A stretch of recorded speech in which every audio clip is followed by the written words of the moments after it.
Nous sommes rassemblés ce matin autour du thème « Dominé par l'onction ». Est-ce que quelqu'un peut dire avec moi « dominé » par l'onction?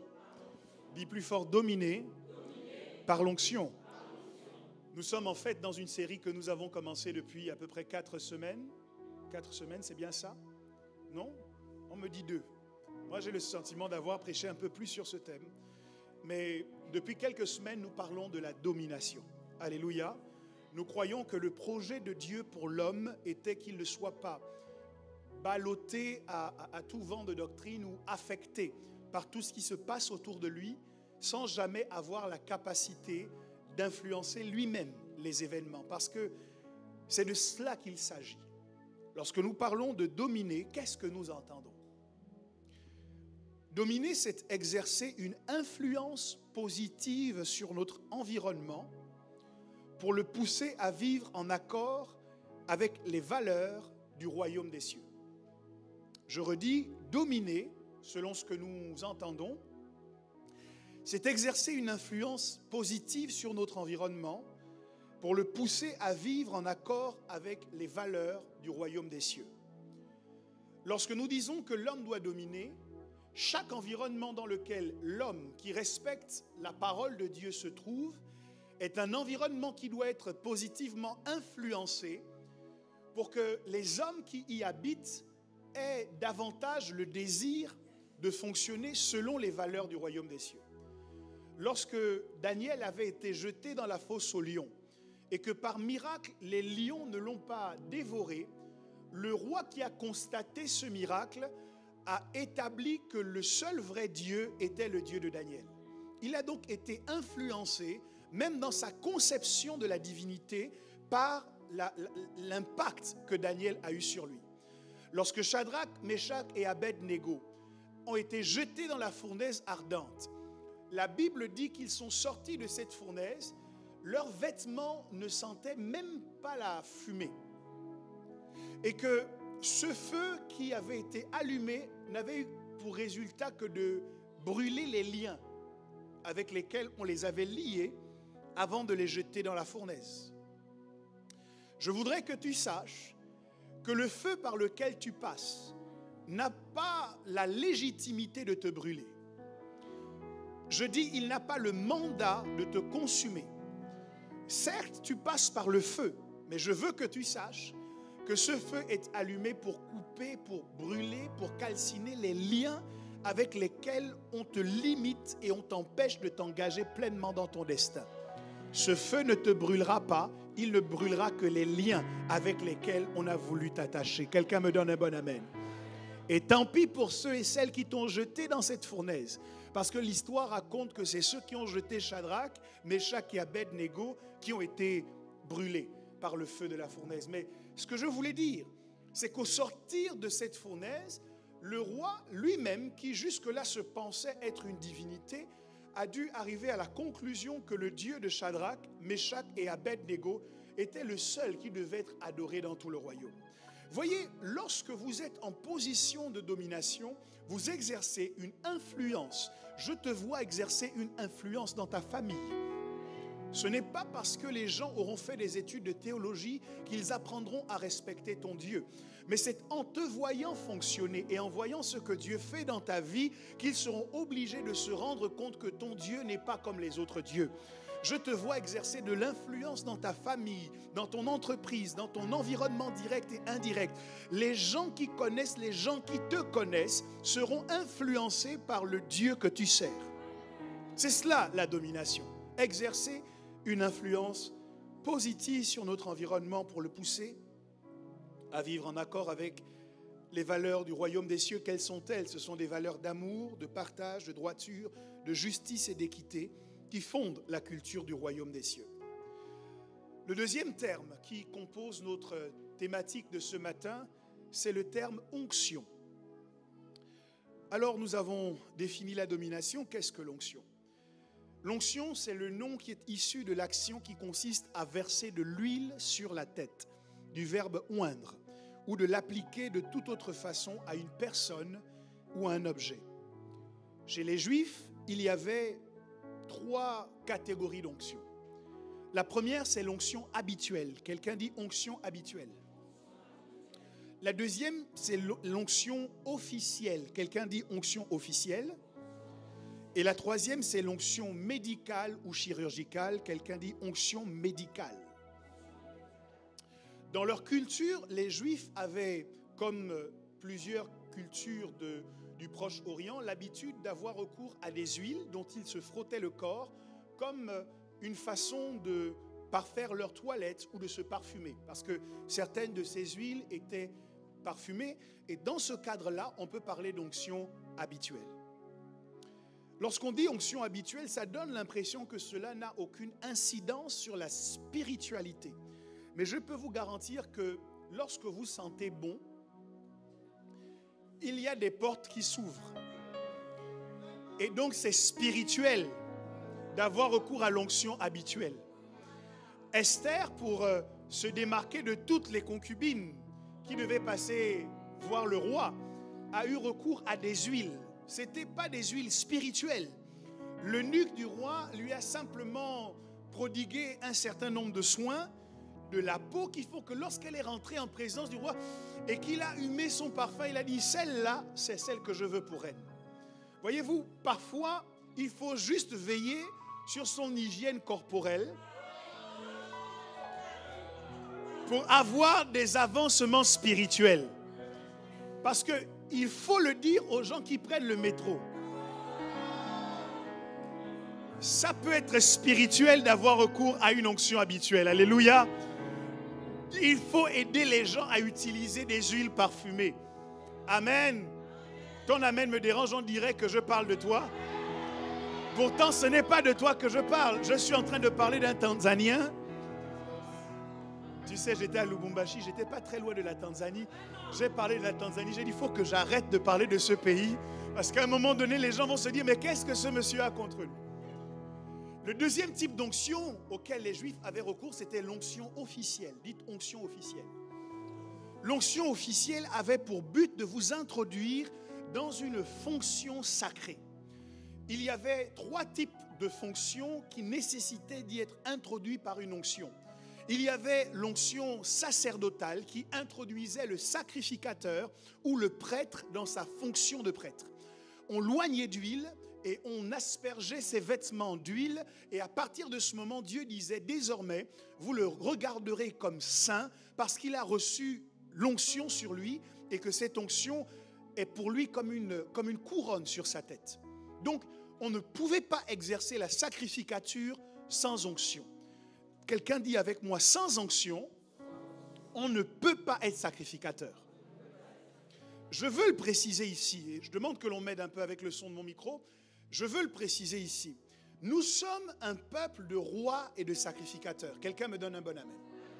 La problématique, c'est que ce n'est pas parce que nous sommes appelés sacrificateurs que nous pouvons exercer la sacrificature sans respecter le process qui nous emmène à être légitimes pour exercer le sacerdoce. Le problème, c'est un problème de mandat. Même si on t'a appelé comme ça ou que tu es prédisposé à l'être, tu dois t'assurer d'avoir suivi le processus qui te permet d'être qualifié pour le devenir vraiment. Sinon, tu vas te retrouver dans la situation des fils de Séva qui sont allés pour chasser un démon. Le démon ils ont dit au nom de Jésus que Paul prêche, sors de ce corps. Le démon leur a répondu, je connais Jésus, je connais Paul, mais vous qui êtes-vous? Et le texte dit que le démon les a sévèrement battus. Donc il y a des chrétiens qui peuvent se retrouver sévèrement battus, pas parce qu'ils ne savent pas dire au nom de Jésus, mais qu'ils n'ont pas attendu de passer par le process qui permet de faire que celui qui est appelé à la sacrificature reçoive le mandat du sacerdoce. Le deuxième type d'onction, c'était l'onction royale. Un roi, pour accéder au trône, devait passer par une cérémonie au cours de laquelle un prophète versait sur sa tête de l'huile. Et cette huile lui conférait des capacités surnaturelles pour pouvoir diriger le peuple. Et quand bien même Saül a péché contre Dieu et est rejeté, David refuse de lever la main contre lui parce qu'il a reçu l'onction de Dieu sur sa vie. Quelle que soit la situation spirituelle dans laquelle vous vous trouvez, Si vous avez un jour reçu l'onction sur votre tête, il y a des choses et des gens qui ne pourront pas vous toucher. Non pas parce que vous êtes trop fort, non pas parce que vous êtes trop intelligent, mais parce que l'onction de Dieu a coulé sur votre tête. Et ceux et celles qui oseront vous toucher auront le salaire de leur folie. La Bible dit qu'un homme a vu Saül en faiblesse et l'a frappé à mort et est venu devant David en disant « Dieu t'a délivré de tes ennemis ». À l'heure même, cet homme a perdu la vie parce qu'il n'avait pas hésité à lever la main sur un oint de l'Éternel. Il y a des gens dont les problèmes s'expliquent par le fait qu'un jour, ils ont levé la main sur un oint de l'Éternel. Ils ont touché celui que Dieu avait mis à part. Voyez-vous, lorsque vous devez gérer ou traiter avec des gens qui sont oints, faites attention. Le troisième type d'onction, c'était l'onction des prophètes. Tous ceux qui étaient appelés à la charge prophétique, ou un grand nombre d'entre eux, on a certaines attestations bibliques qui démontrent qu'ils commençaient leur office après avoir été oints, et c'est dans cette optique qu'ils étaient introduits dans la charge prophétique. Et puis, l'onction était également utilisée pour soigner les malades. Lorsque quelqu'un était malade et qu'il s'approchait des anciens, les anciens avaient reçu la recommandation d'oindre cette personne d'huile, de prier pour elle, et la guérison miraculeuse prenait place. Ce que je dis n'est pas uniquement valable dans l'Ancien Testament, mais dans le Nouveau Testament, nous avons également des preuves, des attestations de ce qu'on oignait d'huile les malades et les malades étaient guéris. Dans le cadre de notre vie chrétienne, nous ne devons jamais perdre de vue que l'onction d'huile est également un moyen spirituel de déclencher la guérison. Amen. Donc lorsque vous êtes malade, n'hésitez pas à aller voir les anciens, à aller voir les pasteurs pour qu'ils vous oignent d'huile, qu'ils prient pour vous et cette maladie quittera votre corps au nom de Jésus. Je croyais que tu allais me donner un meilleur amen que celui-là. Alors, qu'est-ce que nous entendons lorsque nous parlons de dominer par l'onction? Je voudrais, pour préciser ma pensée, que nous ouvrions nos Bibles ensemble dans le texte de 1 Roi, chapitre 19.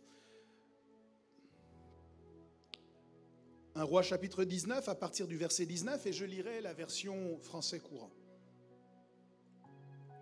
La Bible dit, Élie partit de là, il trouva Élisée, fils de Shaphat, en train de labourer un champ avec 12 paires de bœufs.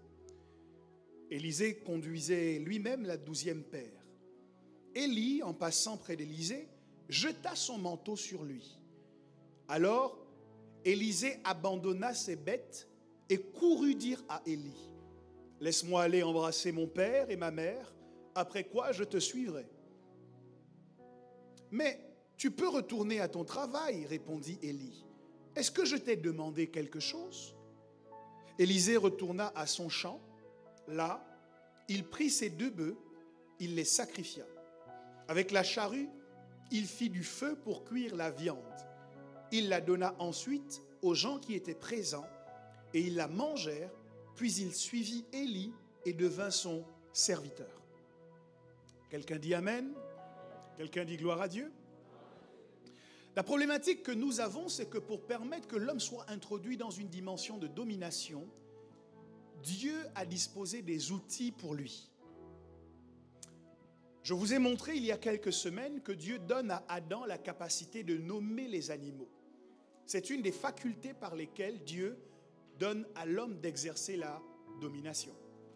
Je vous ai montré il y a quelque temps également que Dieu demande à Moïse ce qu'il a dans sa main et l'introduit dans la dimension de l'exercice de la domination par le bâton.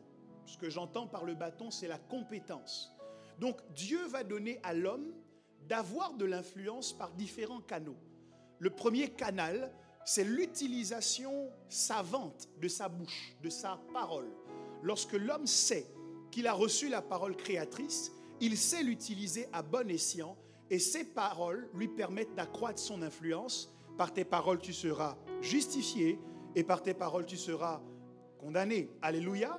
Donc, la connaissance de la parole créatrice que nous avons est un canal pour augmenter notre influence. Quelqu'un me donne un bon amen. En plus de la connaissance, la compétence également est un outil qui nous permet d'accroître notre influence. Les textes disent, si tu vois un homme qui est habile dans son ouvrage, il ne se tient pas auprès des hommes obscurs, mais sa place est auprès des rois. Ça veut dire que l'élévation de cet homme est fonction de sa capacité à faire des choses. Il a des compétences, il a une excellence dans son exécution qui impose qu'il ne peut pas se tenir au milieu des hommes obscurs, mais qu'il doit absolument être ajouté au nombre de ceux qui gouvernent et au nombre de ceux qui dirigent. Que tes compétences t'ouvrent le palais, que tes compétences t'ouvrent un couloir, une voie, un accès à la royauté et au gouvernement. Mais lorsque vous avez la connaissance, lorsque vous avez les compétences, il peut arriver qu'on limite tout de même votre influence. Lorsque vous avez des facultés hors du commun, que vous savez ce que vous avez à faire, cela peut ne pas suffire pour vous emmener dans une dimension de domination. Je veux prendre l'exemple d'un architecte. Un architecte est doté d'une grande connaissance.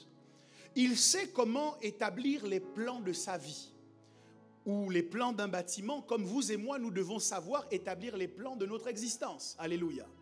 Il sait dessiner les plans d'un immeuble, il sait exactement comment il faut faire, quels sont les calculs qui doivent être mis en place pour que le bâtiment ne s'effondre pas. Il a donc des compétences et des connaissances qui lui permettent de créer ou de dessiner le plan.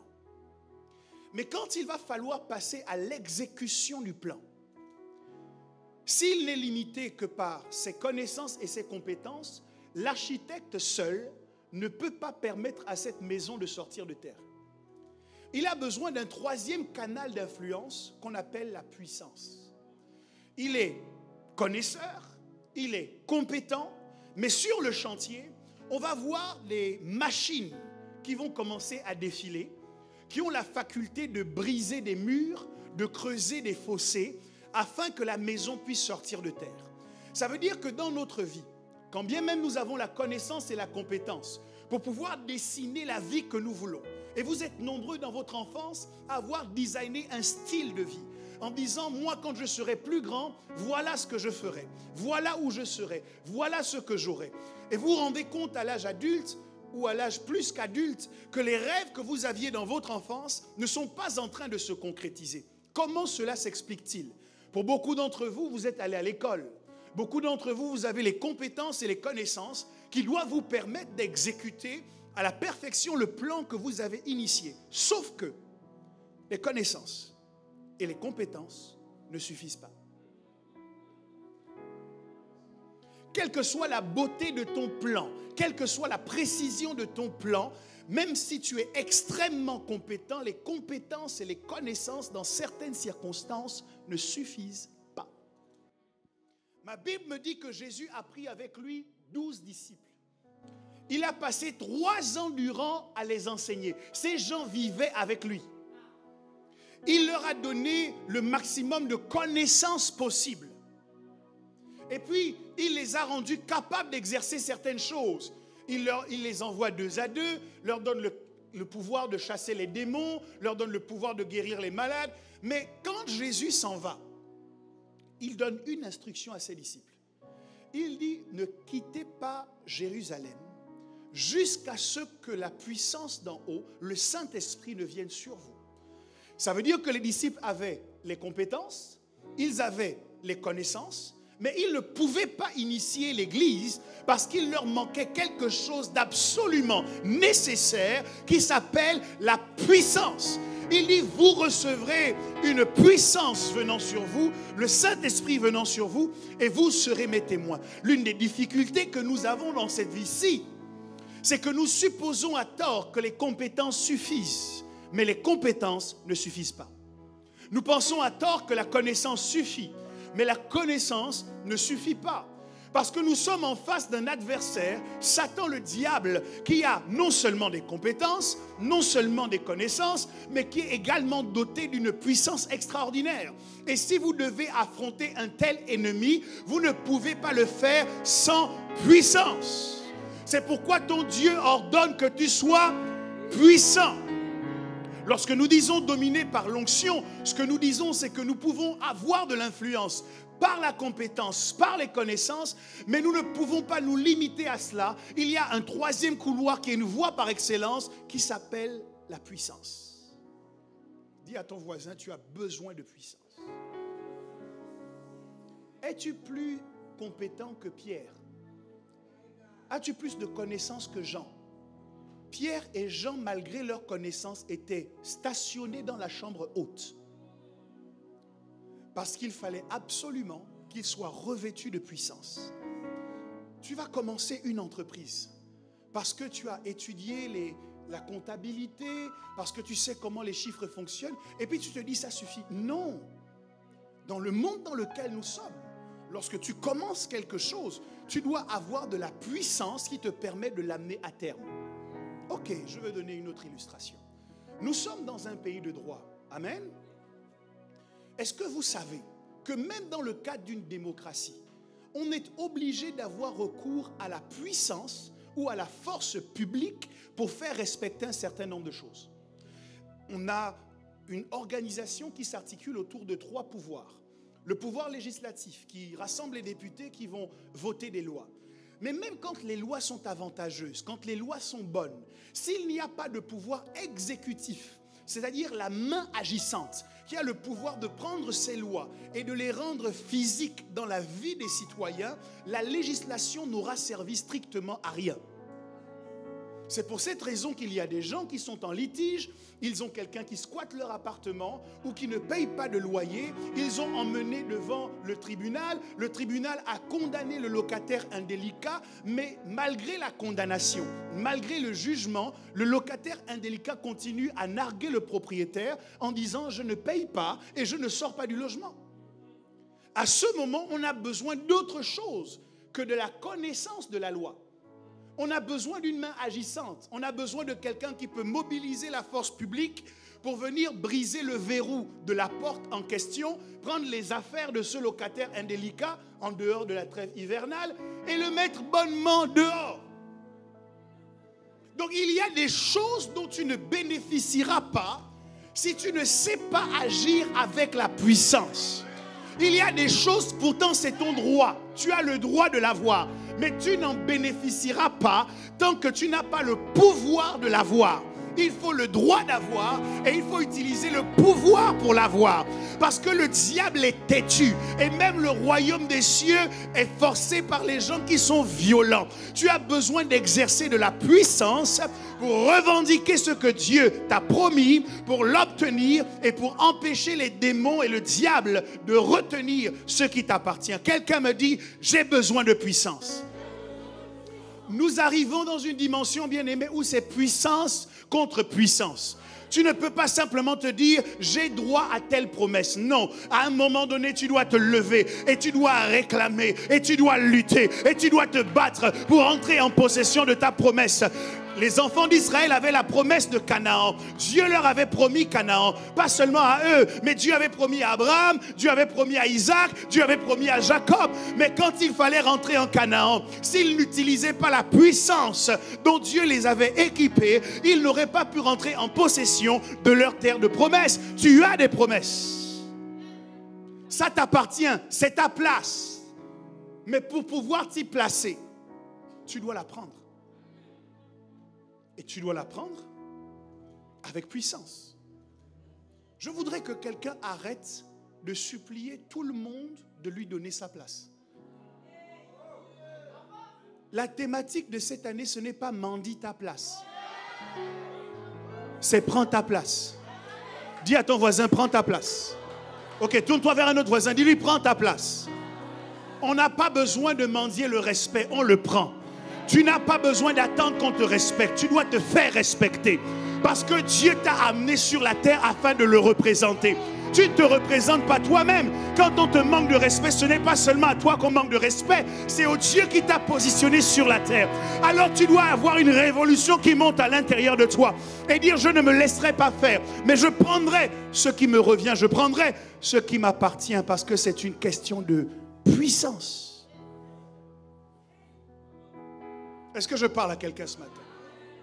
Maintenant, l'une des questions que l'on peut se poser, c'est comment on fait pour passer d'une dimension où on manque de puissance à une dimension où on manifeste la puissance. Parce que beaucoup d'entre vous, vous êtes au courant de ce que je dis. Mais vous allez me demander, mais évêque, comment nous faisons pour arriver à une dimension où nous pouvons dominer par l'onction? L'histoire d'Élisée apporte un certain nombre de réponses à cette question. La première chose, c'est que Élisée était en activité lorsque Élie a croisé son chemin. Élie est le prophète majeur de l'époque. Et Dieu lui donne un certain nombre d'instructions. Et donc, il se rend dans la contrée où il va rencontrer Élisée. Qu'est-ce qui se passe? La première chose que la Bible dit au sujet d'Élisée, c'est qu'il était occupé. J'ai déjà parlé de la nécessité d'être occupé. Élisée était en train de labourer le champ avec 12 paires de bœufs.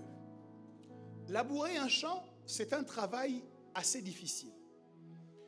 Élisée est donc en activité et il est en train de labourer le champ lorsque Élie le rencontre. Dans le monde spirituel, le fait de labourer peut être assimilé au fait de travailler dans la prière.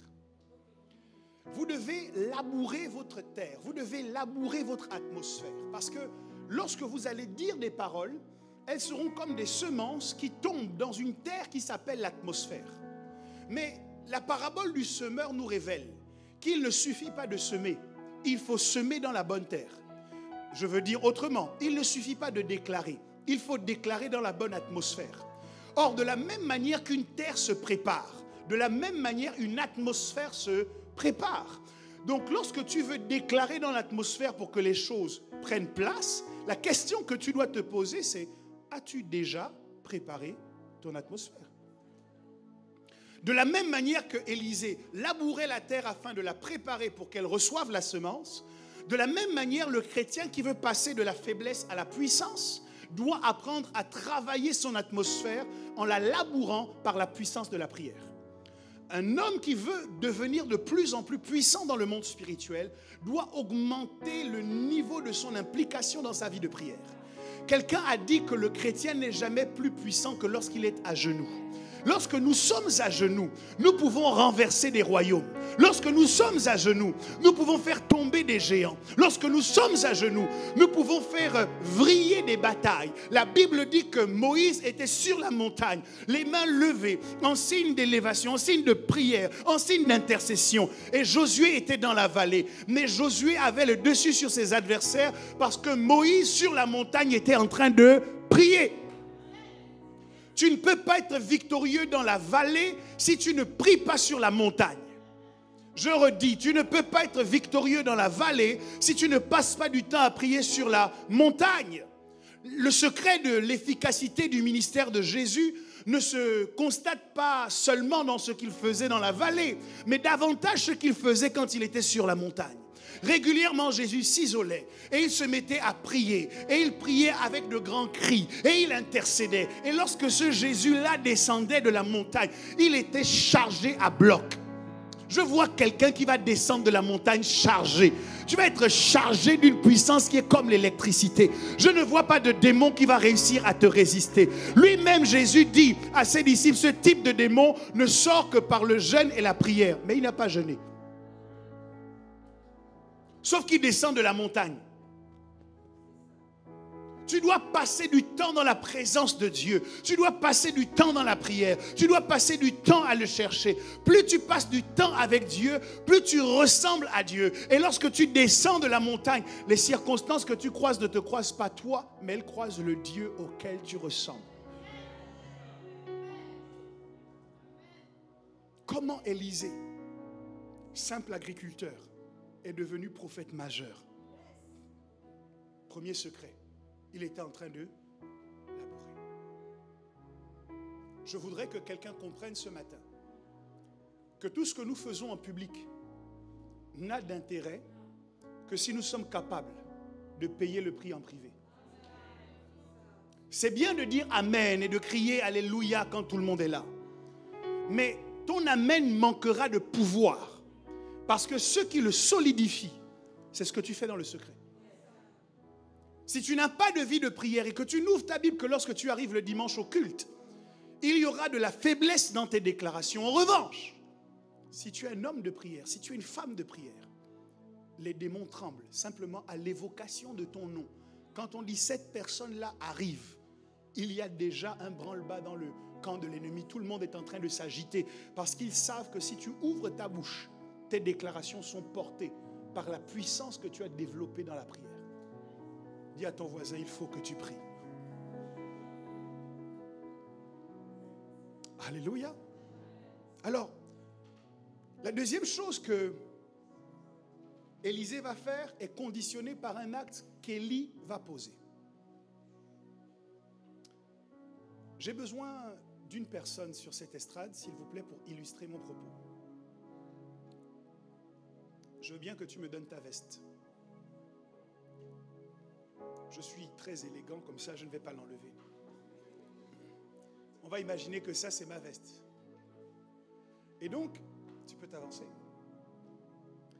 Donc Élisée est concentré, en train de labourer le champ, et Élie s'approche. Et la Bible dit, Élie, en s'approchant, n'adresse même pas la parole à Élisée. Il ne lui dit pas bonjour, comment ça va? Il s'approche et il prend son manteau et il le jette sur Élisée. Et il continue son chemin.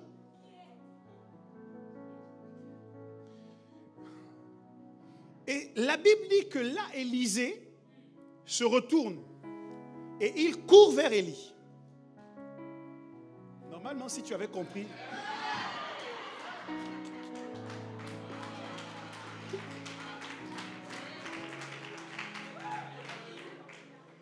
Donc, c'est une histoire bizarre. Imaginez-vous, vous êtes au travail, quelqu'un passe par là, il jette son manteau sur vous et il continue. Lequel d'entre vous va laisser son travail pour courir derrière lui? Le truc, c'est que Élie n'était pas un inconnu au bataillon. Tout Israël savait que Élie était le prophète majeur. Et lorsque Élie arrive et qu'il jette le manteau, dans la culture, on sait que le manteau d'une personne, ce n'est pas quelque chose d'anodin. Parce que dans votre manteau, il y a une portion de votre ADN. Le manteau que vous portez, sur votre manteau, il y a parfois des cheveux qui tombent. Parfois, il y a des particules de peau. Or, l'onction a une adresse. L'adresse de l'onction, c'est une identité. Donc, lorsque Dieu envoie son onction sur Élie, l'onction porte le nom d'Élie. Et chaque chose que Élie touche, je ne veux pas rentrer encore dedans, mais chaque chose que Élie touche porte une portion de l'onction qu'il y a sur Élie. Donc, quand Élisée reçoit le manteau d'Élie, Élisée comprend que ce geste-là n'est pas anodin. Élie est en train de me faire rentrer dans son mystère. Élie est en train de m'appeler à le rejoindre dans le ministère. Élie est en train de faire de moi son successeur. Parce qu'il n'y a pas de succès sans successeur. Élie est en train de préparer la relève. Il n'a pas eu besoin d'un long discours. Mon problème avec ma génération, c'est que vous avez besoin de trop d'explications. Élisée a vu un geste. Et dans ce seul geste, Élisée a compris que son destin pouvait changer là. Élisée a compris qu'il pouvait rentrer dans le ministère là. Élisée a compris qu'il allait devenir le prophète majeur là. Sans trop d'explications. Par une seule action. Mais toi, tu vas d'abord t'asseoir pour dire, mais qu'est-ce que ça signifie? Est-ce qu'il ne pouvait pas me demander autre chose? Est-ce qu'au moins l'évêque ne pouvait pas me dire bonjour? Est-ce qu'il ne pouvait pas au moins avoir un visage avenant? On n'a pas besoin du sourire de l'évêque. On n'a pas besoin qu'il te dise bonjour. Ce dont tu as besoin lorsque tu es en présence de quelqu'un qui est oint, c'est de rentrer en contact avec son onction. Non, ne te laisse pas distraire. Il y a beaucoup de choses dans la vie qui vont te distraire. Et les choses qu'on utilise pour te distraire sont souvent un test. Ok, comment tu vas réagir si le pasteur ne t'a pas appelé pendant toute une semaine? C'est un test. Des fois, si c'est lui-même, il t'aurait appelé. Non, vous ne voyez pas ce que je veux dire? Ok. Élisée a prié pour une femme qui n'avait pas d'enfant. La Bible dit qu'elle est tombée enceinte, elle a donné naissance miraculeusement. et puis l'enfant meurt. C'est cette femme qui prend son âne, qui court jusque chez Élisée. Elle se jette à ses pieds. Et Élisée fait une déclaration qui m'a choqué. Il dit à son serviteur qui voulait empêcher la femme, il dit, laisse cette femme. Son cœur est attristé et l'Éternel me l'a caché. Donc il y a des souffrances par lesquelles tu passes que l'Éternel cache à ton leader. C'est pas qu'il n'est pas humain. C'est pas qu'il n'a pas d'empathie. C'est pas qu'il n'a pas de compassion. Mais Dieu travaille à lui cacher certaines choses. Pourquoi?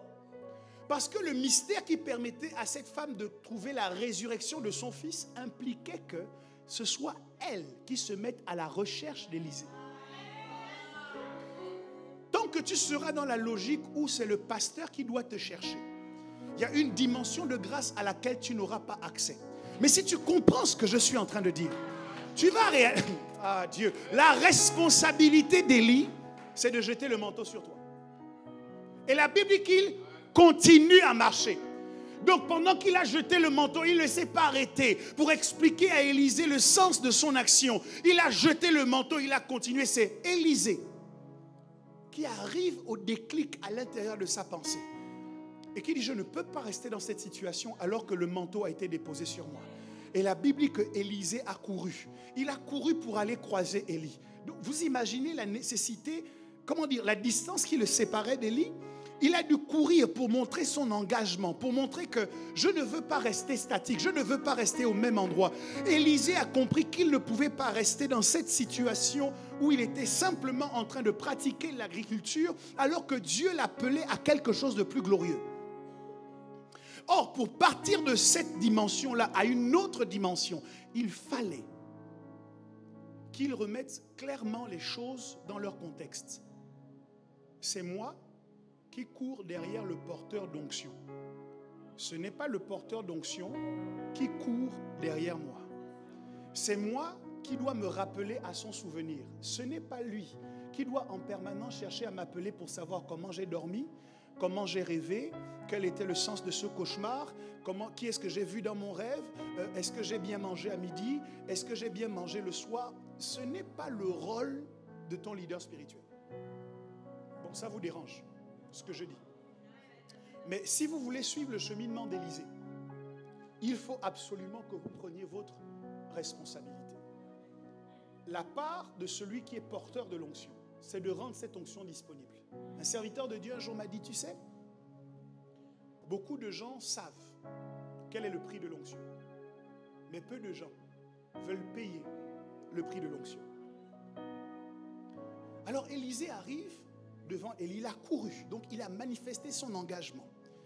Et une fois qu'il arrive auprès d'Élie, il dit à Élie, permets que j'aille d'abord embrasser mon père et ma mère. Est-ce que cela vous rappelle quelque chose de quelqu'un qui est venu voir Jésus et qui a dit, laisse-moi d'abord aller ensevelir mon père.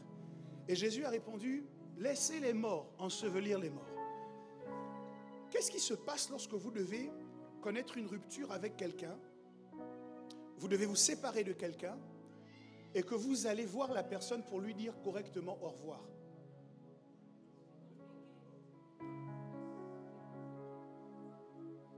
Vous allez voir la personne pour lui dire au revoir. Pourquoi? Parce que vous aimeriez, quand vous allez vous croiser demain, vous voulez laisser une porte ouverte. C'est pour ça que Élisée demande à Élie, laisse-moi quand même aller voir mes parents. Le travail que je fais là, c'est eux qui m'ont donné. Si jamais je te suis et que ça ne marchait pas, je veux au moins avoir la possibilité de revenir et dire, mon père, j'ai péché contre le ciel et contre toi. Je ne suis pas digne d'être appelé ton fils. Traite-moi comme un de tes serviteurs. Élisée voulait s'aménager une porte de sortie. Et là, le comportement d'Élie me choque. Élie ne lui dit pas, tu sais mon fils, l'action que je viens de poser est très importante. Tu ne dois pas te laisser distraire. Tu ne dois pas te créer de porte de sortie. Élie lui dit, mais fais ce que tu veux. Est-ce que je t'ai demandé quelque chose? Il me fait penser à Jésus qui vient de dire, si vous ne mangez pas ma chair, vous ne buvez pas mon sang, vous n'avez pas de part avec moi. Les gens partent, ses disciples restent, ils se tournent vers les disciples, ils disent, mais vous aussi, vous ne partez pas. Pourquoi tu as besoin qu'on t'aide à obtenir ce dont tu sais que tu en as besoin? Tu sais que c'est essentiel pour ta vie. Pourquoi tu as besoin qu'on t'aide?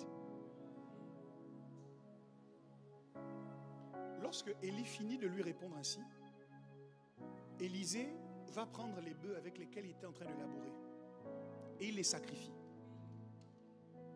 C'est le sens du sacrifice. C'est le sens de l'offrande. Si vous voulez passer de la dimension de la faiblesse à la dimension de la puissance, vous devez être capable de vous sacrifier. Vous devez être capable de répondre présent au rendez-vous de l'offrande. Il y a un lien assez particulier entre l'onction et l'argent. La Bible dit qu'une femme avait des enfants qui menaçaient d'être emmenés en esclavage. Elle vient voir Élisée en disant, parce que mon mari avait beaucoup de dettes, on va prendre nos enfants et on va les emmener en esclavage. Élisée demande, qu'est-ce que tu as dans ta maison?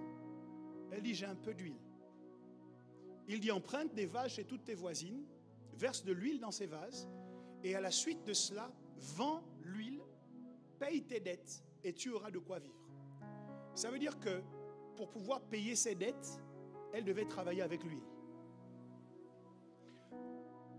Dans la parabole des vierges sages et des vierges folles, lorsque les vierges folles se rendent compte qu'elles n'ont pas assez d'huile pour attendre ou pour aller à la rencontre de l'époux, et qu'elles demandent aux sages de leur en prêter, les vierges sages disent, allez chercher l'huile chez ceux qui en vendent.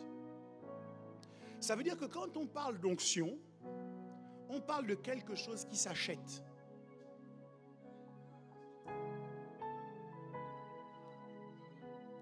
Quand on parle d'onction, on parle de quelque chose qui se paye, de quelque chose qui se monnaie.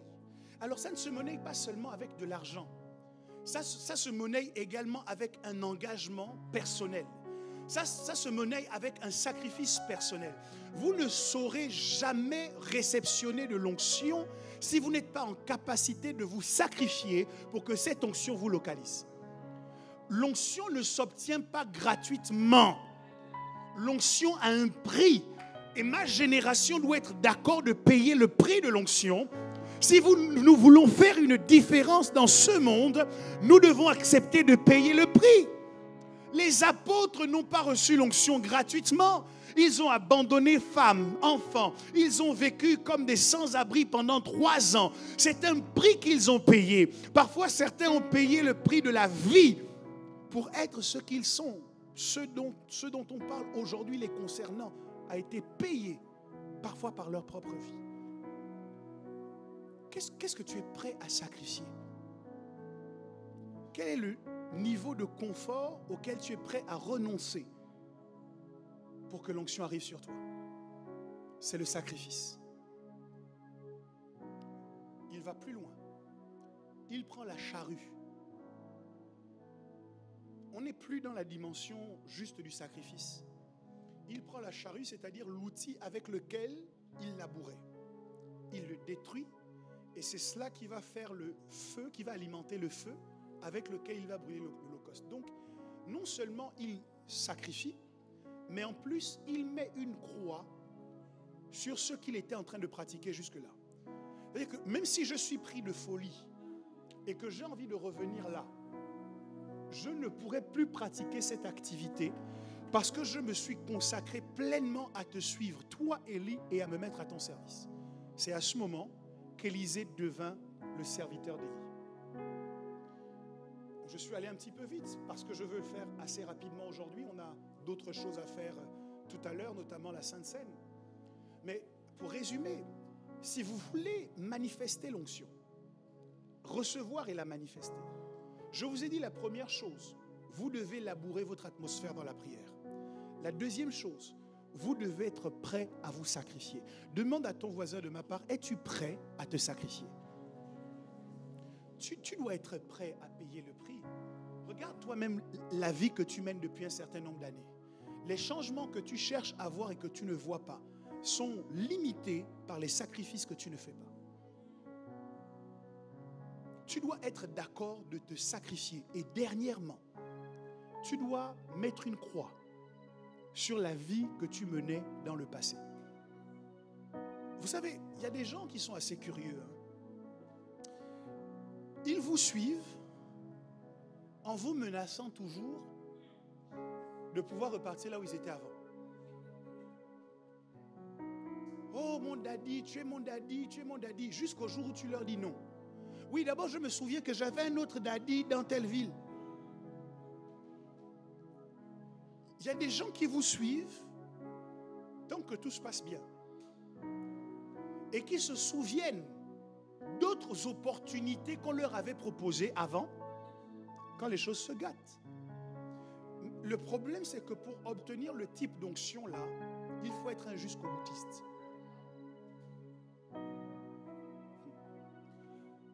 Là, vous voyez comment Élisée a progressé dans sa pensée. C'est que le même Élisée qui a dit à Élie la première fois, « Laisse-moi d'abord aller dire au revoir à mon père et à ma mère ». C'est le même Élisée, lorsque Élie devait être enlevé, à qui Élie disait, « Reste là, je veux aller plus loin ».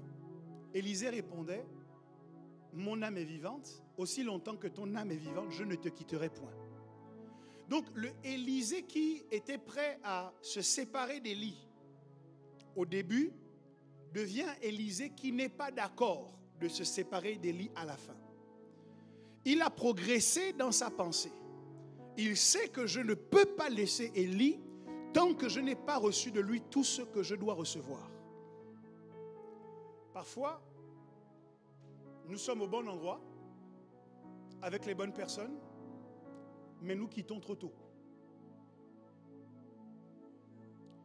Élisée n'a pas reçu l'onction le premier jour de son service. Il n'a pas reçu l'onction le deuxième jour. Il devait rester suffisamment longtemps avec Élie pour que l'onction descende. Et je vais vous surprendre. Ce n'est pas Élisée qui a déterminé quand l'onction devait tomber. Je vais aller plus loin. Ce n'est pas Élie qui a décidé quand l'onction devait tomber. Parce que ce n'est pas le secret du réceptacle, ce n'est pas non plus le secret de l'émetteur. C'est le secret de celui qui est dans le ciel et qui est la source de l'onction. C'est Dieu qui avait arrêté le jour où Élie devait être enlevé. Ça pouvait arriver 5 ans après que Élisée se soit mis au service. Ça pouvait arriver 2 ans après. Ça pouvait arriver 10 ans après. Mais c'est quelque chose qui appartenait au secret de Dieu. Bien souvent, nous ne prenons pas ce que nous devons prendre parce que nous supposons à tort que nous pouvons déterminer quand le moment est venu de nous le donner. Le fils prodigue est allé voir son père. Il lui a dit, donne-moi maintenant la part de tes biens qui doit me revenir. Fils prodigue, ce temps ne t'appartient pas. Ça ne vous est jamais arrivé de supposer que parce que vous avez mis beaucoup de temps dans un certain endroit ou dans un certain service, vous devriez recevoir ou obtenir quelque chose. Vous vous trompez. Parce que le temps ne vous appartient pas et le temps ne nous appartient pas. C'est le jour où Dieu décide que maintenant c'est le jour où l'onction va tomber sur toi. Et j'ai l'impression que ça ressemble à aujourd'hui. J'ai l'impression que nous sommes dans un jour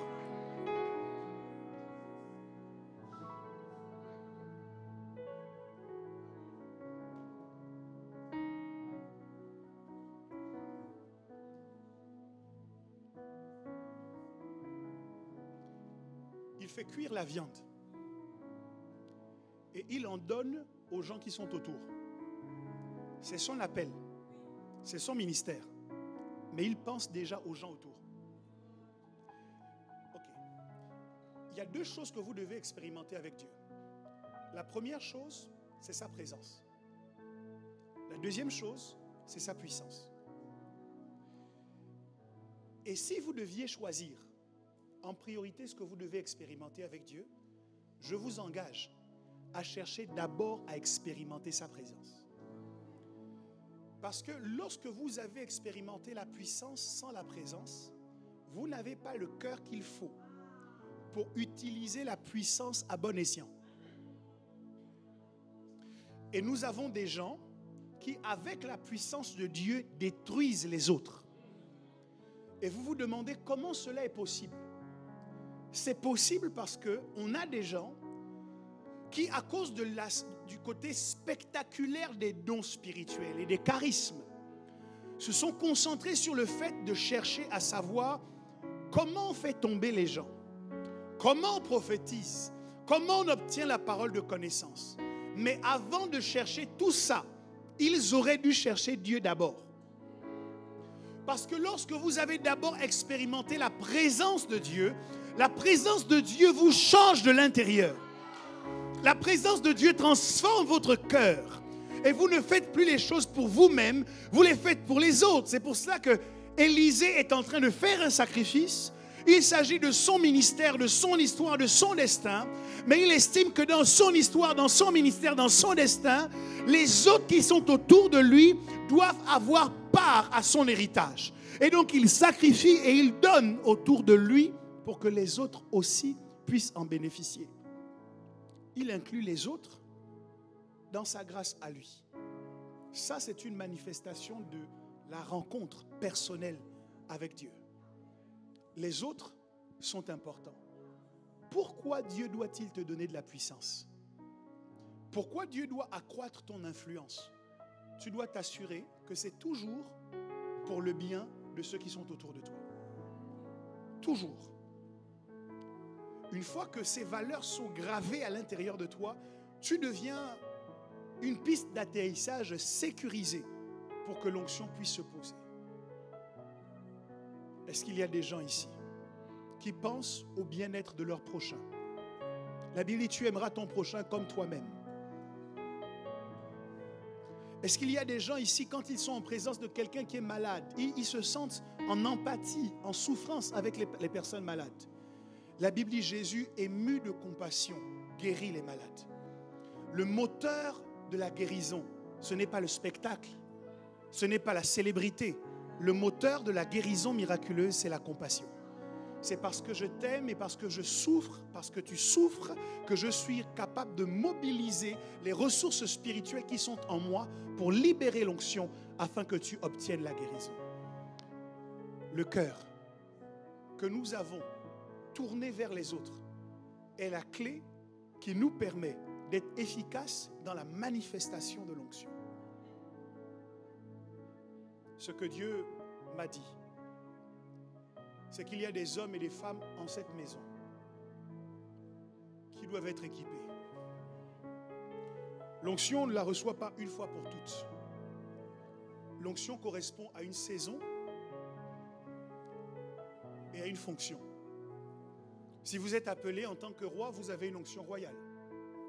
David a reçu 3 fois l'onction. Il a été oint au milieu de sa famille, il a été oint à Juda et il a été oint à Hébron avec tous les anciens d'Israël qui sont venus pour le faire roi. Donc, je veux vous le dire comme je le ressens. Il y a de nouvelles fonctions auxquelles Dieu va appeler certains d'entre vous. Et pour exercer ces fonctions, vous avez besoin d'un nouveau type d'onction.